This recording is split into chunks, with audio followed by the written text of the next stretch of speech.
Hi, thank you so much for tuning in and for subscribing. If you haven't, please do so immediately. Have you ever considered investing in waterfronting property?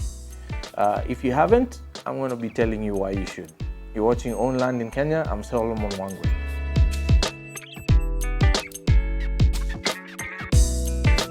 So, waterfront property, what does that mean? That means land that is on the edge of a lake or the ocean in general.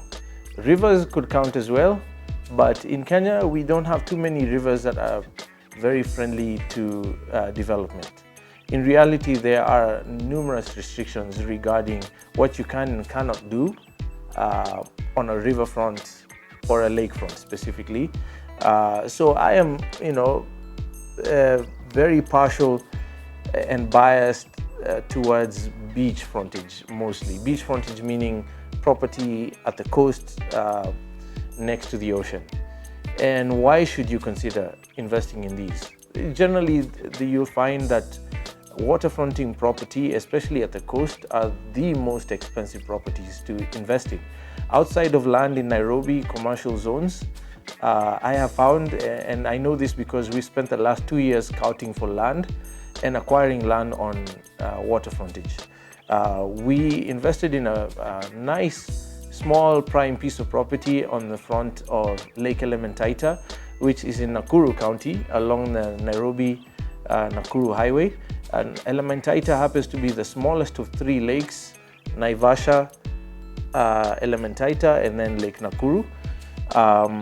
Happens to be now a UNESCO World Heritage Site and a Ramsar site because it's a protected ecological zone for the breeding grounds for pelican and numerous number of bird life. And also happens to neighbor the Soisambu Conservancy, which holds an amazing amount of wildlife. And this is one of the reasons that we invested in the property at Elementaita. Besides, it's a 1 hour, 45-minute drive from Nairobi. It's quick and easy to get to. In general, waterfronting property the world over is very limited. So that makes it more valuable than land on the inland or land that is not on a waterfront.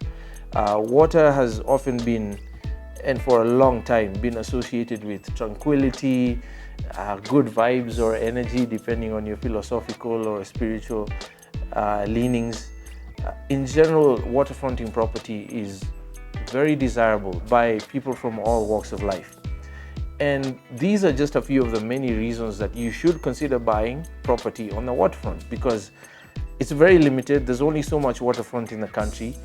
For that reason, it tends to be very expensive, which then leads to the third point, that it generally tends to be used for commercial activities, specifically resorts and hotels, because then it can generate more income than a residence would, right? That does not mean that you shouldn't venture into buying waterfront property. Whether or not you're going to be engaging in commercial activity, it is a prime class of land to own.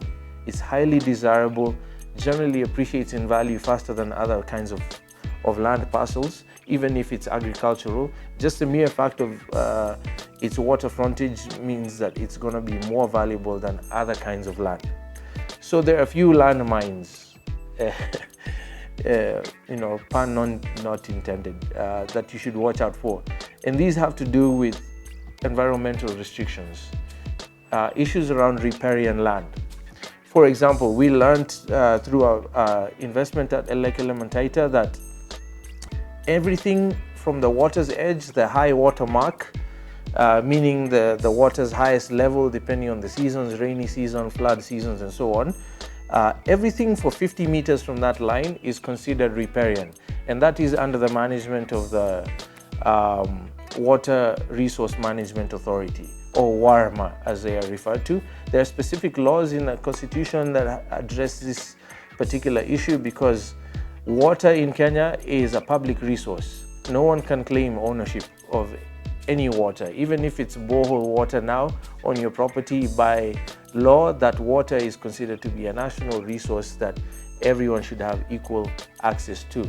They can pay you to access the water, but it's not yours and you can't keep people from using it. So there's generally a buffer between the water's edge and your property that is supposed to be public, meaning it's overseen and managed by the government authorities. Usually it's NEMA or the Kenya Wildlife Service or WARMA or any other such authority for the protection of the resource, right? And beyond that, then you would have extra buffers depending on the area.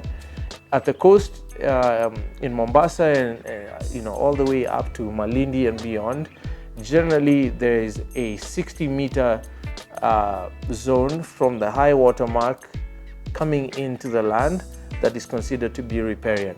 It's public space. You're generally not allowed to put up any permanent structures on that space because it's not your property.